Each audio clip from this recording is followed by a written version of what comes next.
C'est dans une marche interminable à travers un paysage désolé que la route de Cormac McCarthy trouve un écho étrangement profond dans notre quotidien. Imaginez seulement la dernière fois où vous avez tenté de parler avec votre ado ou votre père, plonger dans son monde, comprendre ce qui vous sépare l'un l'autre et qui fait obstacle à une entente cordiale. N'est-ce pas comme essayer de traverser les cendres d'un monde post-apocalyptique, un monde qui ne répond plus à certains codes et où chaque tentative de connexion avec l'autre ressemble à une véritable quête pour sa propre survie émotionnelle. Dans la route que nous allons voir aujourd'hui, cette quête désespérée pour la survie est magnifiée par la relation entre un père et son fils. Cette relation si poignante, si désespérée, est un miroir grossissant de notre propre isolement dans une société hyper connectée et émotionnellement distante aujourd'hui. Le père, avec sa volonté inébranlable de protéger son fils, nous rappelle que même dans les décombres de ce qui semble être la fin de tout, le lien humain, les liens d'amour, restent notre plus grande source d'espoir. Il est fascinant de constater d'ailleurs comment, dans notre quotidien, cette distance émotionnelle entre les générations peut sembler insurmontable, presque comme si nous étions séparés non pas par des kilomètres, mais par des années-lumière entre nos générations distantes. Et pourtant, la route nous montre qu'au cœur de cette adversité et au cœur de cette dissonance de génération, dans un univers extrêmement sombre, la persévérance de l'amour entre un parent et son enfant peut continuer d'illuminer le chemin vers une certaine rédemption. C'est cette tension, ce fil fragile entre l'espoir et le désespoir, qui rend l'œuvre de McCarthy si puissante. Elle nous force à réfléchir sur notre propre condition, sur les liens qui nous unissent malgré les abysses qui semblent nous séparer. En partageant ce voyage avec eux, on ne peut s'empêcher de se demander, dans notre quête personnelle, s'il y a du sens dans le chaos de notre vie moderne. Ne sommes-nous pas tous un peu comme le père ou le fils de quelqu'un, marchant côte à côte sur cette route pavée d'incertitudes, mais guidés toujours par un amour inconditionnel? C'est cette réflexion qui fait de la route plus qu'un simple roman de fiction.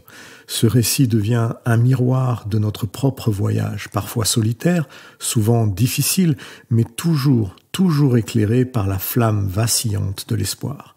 Et dans ce reflet, on découvre peut-être que malgré tout, la connexion que l'on cherche avec ceux qu'on aime est toujours à portée de main, si seulement on osait tendre la main à travers les cendres de l'humanité.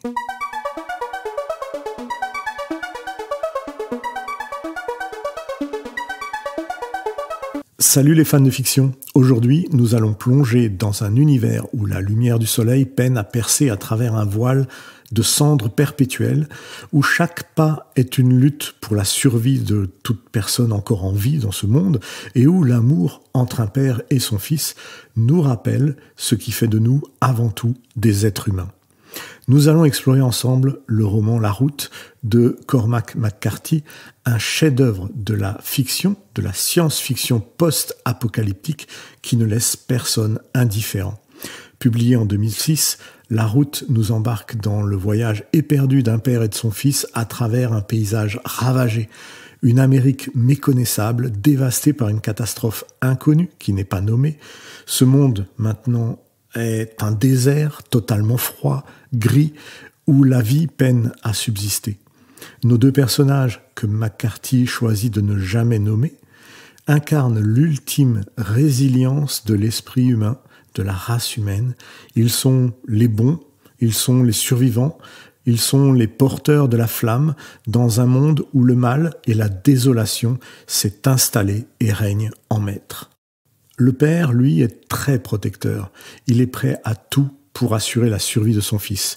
Il lui enseigne à se méfier des autres survivants, souvent hostiles, parfois dangereux, mais aussi à trouver de la nourriture et des ressources dans ce qui semble être la fin du monde, la fin de tout. Leur relation est le cœur battant du roman, une lueur d'espoir dans toute cette obscurité. Le fils, avec sa curiosité et surtout son innocence, est le symbole de la lumière dans toutes ces ténèbres, rappelant constamment à son père et à nous, les lecteurs, ce que signifie vraiment être humain. McCarthy est incroyable en utilisant une prose dépouillée mais puissante pour décrire leur périple. Son style est direct, presque brut, brutal même je dirais, ce qui renforce vraiment l'impact émotionnel de cette histoire. Chaque mot semble peser, chaque phrase est un coup porté à notre propre confort actuel. Il ne se contente pas de raconter une histoire de survie, il nous interroge sur la nature de l'humanité, l'importance des liens qui nous unissent et ce qui reste quand tout le reste a disparu. Il nous interroge aussi sur la manière d'être de chacun dans ce genre de situation. Sommes-nous capables de garder certaines valeurs morales si notre monde déclinait de la même manière? Les thèmes de la route sont bien évidemment universels, mais toujours aussi profonds. Il y a l'amour, la peur, la solitude, mais aussi l'espoir et surtout la rédemption. McCarthy explore ces idées avec une sensibilité et une acuité qui font écho bien au-delà des pages de son livre. Il nous pousse à réfléchir sur notre propre condition humaine, sur ce qui nous définit quand sont retirés le confort, la société, la structure même de notre société et les distractions de notre monde moderne. Dans le paysage désolé de son récit, le moindre geste de bonté, le moindre souvenir du monde d'avant prend une dimension presque divine, presque sacrée.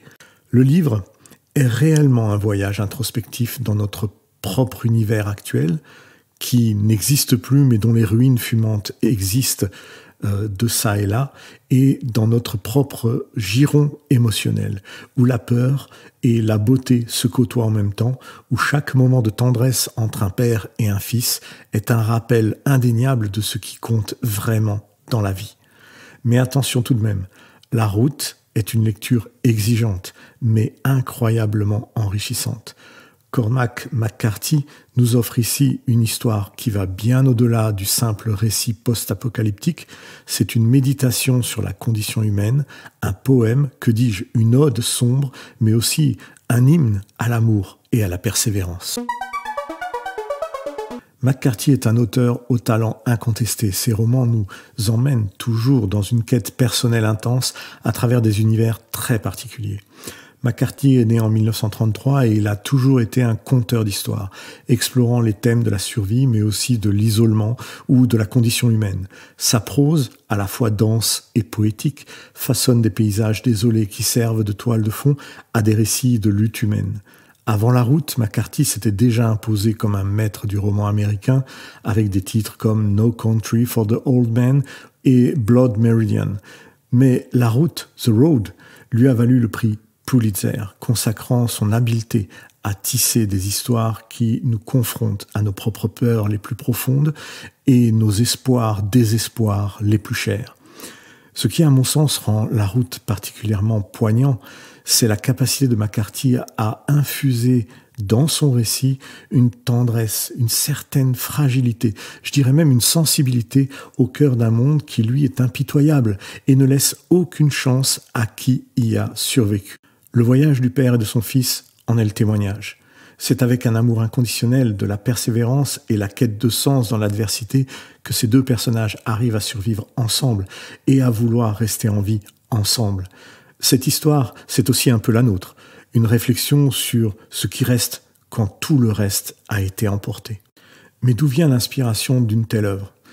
Eh bien, McCarthy puise dans son expérience personnelle et dans sa vision du monde, également pour créer des histoires qui résonnent avec force chez nous, intérieurement.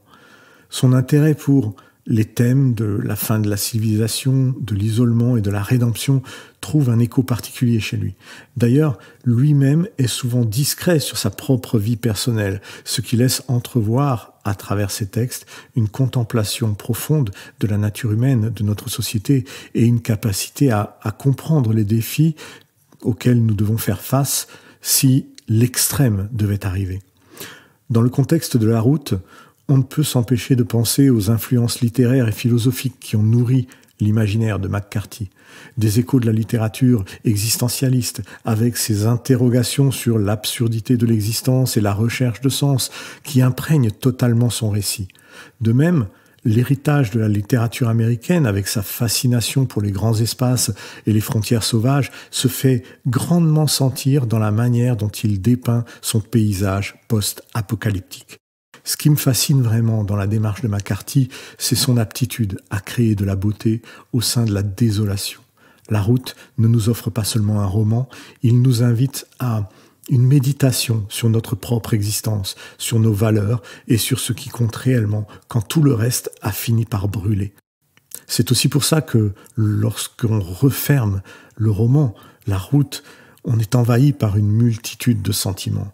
Tristesse, espoir, désespoir, découragement. C'est la marque même que cette œuvre touche à l'universalité de nos émotions parce qu'elle est en fait une partie de nous, de nos peurs, mais aussi de notre incroyable capacité à aimer et à espérer.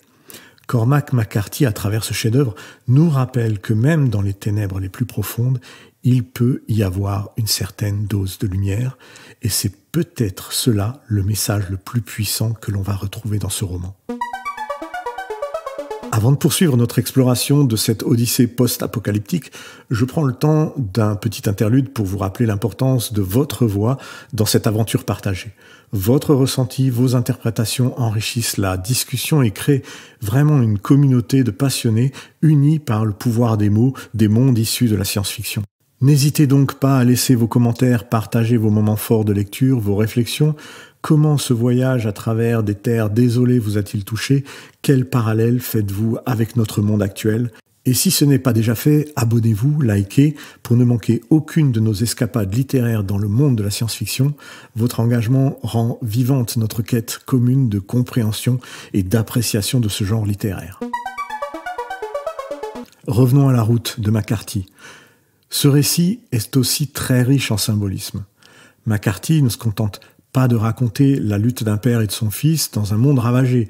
Il nous invite à une exploration plus profonde des symboles et des motifs qui jalonnent tout leur périple, tout en tissant des liens subtils avec parfois quelques innovations scientifiques ou technologiques de ci de là, qui sont soit réelles ou imaginées, mais qui viennent enrichir la trame de ce récit.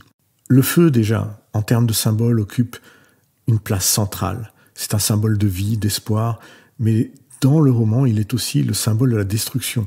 Il évoque donc cette dualité de l'existence humaine, ce que nous pouvons ressentir nous-mêmes. Nous sommes donc capables du meilleur et du pire. C'est ce qu'on essaye de nous dire à travers ce motif même du feu. Et ce feu d'ailleurs, qui réchauffe mais qui peut nous anéantir, nous pousse donc à avoir une vision sur notre propre monde, sur notre capacité à peut-être essayer de préserver l'étincelle d'humanité qui va nous permettre de rester moralement humain face à une certaine adversité, ou peut-être d'effacer cette étincelle-là et de succomber à nos instincts primaires les plus sombres. Quel choix allons-nous faire si un tel désastre devait arriver? Les cendres sont omniprésentes également dans le livre, et elles recouvrent tout, comme un linceul, témoignant de la fin d'un monde et de l'échec des innovations scientifiques qui ont pu être amenées jusque-là par l'humanité elle-même pour améliorer notre quotidien. Cette innovation, ces technologies ont finalement peut-être apporté notre propre destruction. Cette imagerie des cendres nous renvoie aussi à la fragilité de notre existence et aux limites de notre ingéniosité face aux forces destructrices primaires que nous pouvons nous-mêmes libérer en tentant de les maîtriser. La route elle-même, celle que les deux personnages arpentent jour après jour, avec son horizon infini et ses dangers cachés, est plus qu'un simple décor. Elle devient même, dans le livre de McCarthy, un personnage à part entière à mon sens. Elle symbolise le voyage de la vie, avec ses espoirs, ses désillusions et la quête incessante de sens. Ce motif de la route nous invite donc à réfléchir sur notre propre trajectoire, sur les choix qui orientent notre parcours dans un monde où les repères traditionnels semblent avoir tous disparu. McCarthy avec une maîtrise narrative exceptionnelle, intègre des éléments de science-fiction de manière subtile, évoquant cette technologie dont je parlais tout à l'heure, qui, loin d'être glorifiée, est présentée comme un vestige d'un autre monde, d'un monde perdu. Ces références, bien que discrètes, enrichissent également le récit d'une dimension supplémentaire, nous amenant à questionner notre relation avec le progrès et les conséquences potentielles de nos avancées sur l'environnement et sur l'essence même de la quête, de la progression de notre civilisation. McCarthy confronte alors une vision sombre, mais profondément émouvante de notre avenir possible, tout en nous rappelant la valeur inestimable de ce que nous possédons aujourd'hui, de l'amour, de la solidarité et de la capacité à trouver du beau, même dans les moments les plus difficiles. Son œuvre est donc une invitation à la réflexion, un appel à ne pas perdre de vue ce qui fait de nous des humains, même face à l'impensable. C'est dans le vaste univers de la science-fiction où les galaxies sont explorées et les futurs imaginés avec une vivacité parfois qui défie notre entendement et notre réalité, qu'il existe des romans qui se distinguent de manière unique. La Route en fait partie, même s'il ne traite pas le domaine de l'espace. Comparons un instant ce chef-d'œuvre qu'est La Route à un autre chef-d'œuvre de la science-fiction. Prenons par exemple Dune, qui est totalement l'opposé de ce qu'a fait McCarthy. Dune a un univers complexe, des intrigues politiques diverses, ou encore un univers extrêmement enchevêtré. Tandis que cette œuvre, d'ailleurs, nous fascine par sa richesse narrative et sa construction d'un monde au-delà de notre galaxie, eh bien La Route, à l'inverse, nous touche par son minimalisme et son intimité, ses dialogues succincts. C'est vraiment là toute la puissance de ce récit. Ce qui distingue visiblement La Route, ce n'est pas seulement son cadre apocalyptique, mais la manière dont McCarthy parvient à extraire de cet environnement désolé une histoire aussi poignante. Là où des œuvres comme Blade Runner ou Matrix nous confrontent à des questions philosophiques sur l'humanité à travers le prisme de la science-fiction, La Route nous ramène à l'essence même de l'existence humaine, la survie, l'amour, l'espoir, à travers ce même prisme de la science-fiction. En explorant ce récit, on ne peut quand même pas non plus s'empêcher de penser à d'autres narrations post-apocalyptiques comme « Je suis une légende » de Richard Matheson, qui partage cette exploration de la solitude et de la lutte pour conserver son humanité face à l'effondrement de la civilisation.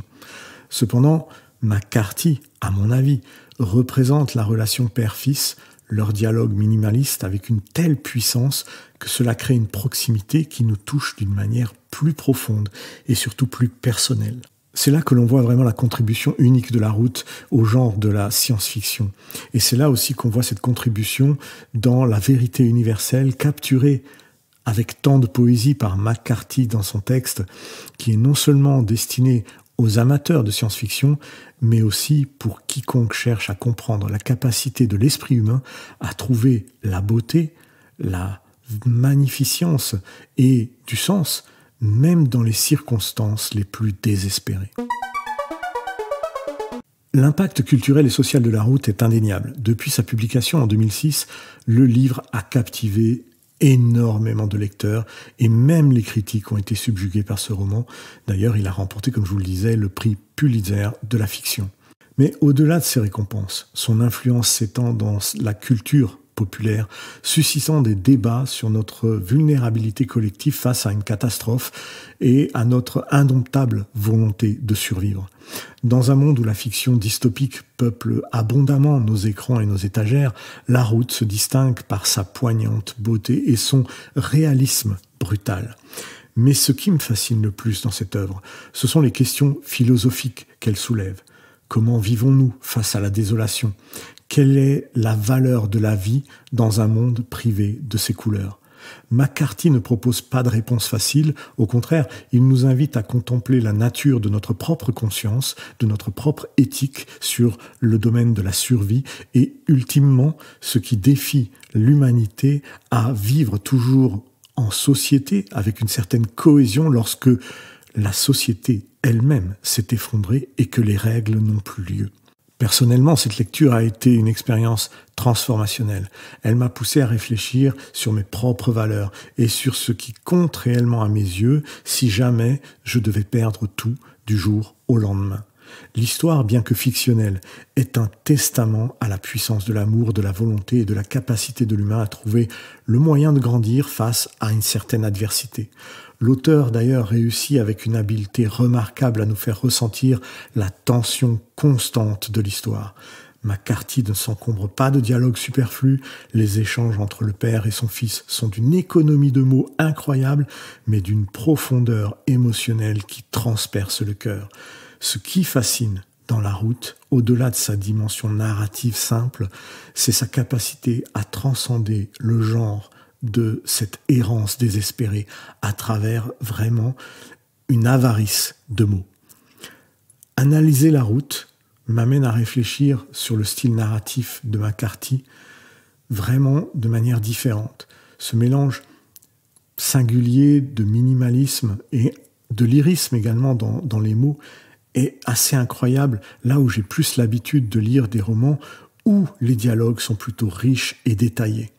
Chaque phrase dans La Route, chaque mot semble choisi pour son poids, pour son évocation, sa capacité à décrire parfaitement en quelques mots un environnement, un événement, quelque chose que l'un des personnages va ressentir.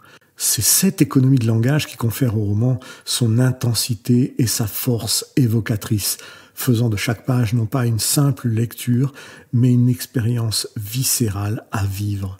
Même la construction de ce monde ravagé est un autre élément clé de l'œuvre. McCarthy peint vraiment un tableau post-apocalyptique sans jamais nous en expliquer la véritable origine. Cette absence d'explication, d'ailleurs, force le lecteur à se concentrer non pas sur le pourquoi de cet apocalypse, mais sur ses conséquences. Et puis, n'oublions pas qu'il y a aussi le développement des personnages, leur relation, cœur battant du récit, et qui est vraiment une étude fascinante de la dynamique des échanges humains. Leur interaction, empreinte d'une tendresse infinie, contraste évidemment avec la brutalité du monde qui les entoure et souligne notamment la capacité de l'amour à transcender l'environnement et de faire survivre finalement certaines notions de vie incroyablement douces, même dans des conditions qui sont désastreuses. Dans ce monde, finalement, où chaque pas est une lutte pour la vie, pour la survie, La Route nous rappelle l'importance de ces petits moments de bonheur, ces instants de grâce où, malgré toute l'adversité que l'on peut subir, l'amour, l'espoir parviennent encore à briller, parfois même le rire, la joie. C'est là que, je crois, la plus grande leçon de McCarthy est à prendre, à comprendre et à recevoir, c'est que dans l'obscurité la plus totale, l'humanité trouve toujours un chemin, une lumière à suivre. Dans ce voyage à travers les univers impitoyables et pourtant profondément humains de la science-fiction, nous avons effleuré des mondes qui résonnent avec nos peurs, nos espoirs et notre soif inextinguible de compréhension. Aujourd'hui, en compagnie de la plume inégalée de Cormac McCarthy, nous avons exploré non pas les dédales de son œuvre, mais plutôt la quintessence de ce qui fait de nous des êtres profondément connectés par des histoires. Ces récits, chers fans de fiction, sont le miroir de notre âme collective et je vous remercie du fond du cœur d'avoir partagé ce moment avec moi.